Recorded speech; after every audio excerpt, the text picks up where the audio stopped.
Classical music certainly suffers in a way from the fact that we have thousands of recordings of everything imaginable right now. If you love Beethoven, you can hear recordings of the greatest conductors who ever lived whoever lived in the 20th and 21st century, conducting the Beethoven symphonies.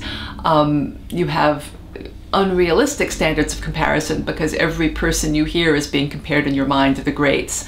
That said, the audience for recordings and the audience for live music, first of all, don't overlap completely. People who love going to live music are not always those who love collecting recordings, and vice versa. Furthermore, I'm a professional in this field. I've been doing it for 20 years. I listen differently to a recording and to a live concert. When you're in a concert, there's that immediacy. Your attention doesn't, well, it may wander, but it's different from when you're sitting at home listening to a recording and you know you can turn it off and you know you can replay that passage you just heard.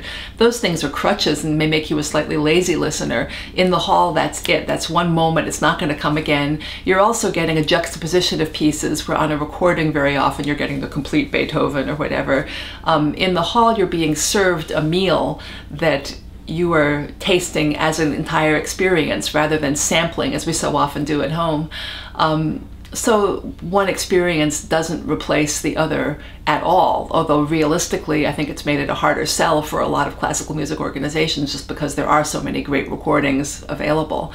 Also, I think getting to know your local ensemble, there's a kind of personal involvement with the musicians, with following the home team. It's the same question as why do you go to a minor league ball game if you can watch major league games on TV? We all know minor league ball is kind of a different animal, and it's kind of a wonderful animal, and you're sitting in the ballpark and you're up close and you can eat popcorn, and there's a huge place for that. And it doesn't mean ruling out the major leagues, but it would be a shame to see that go away.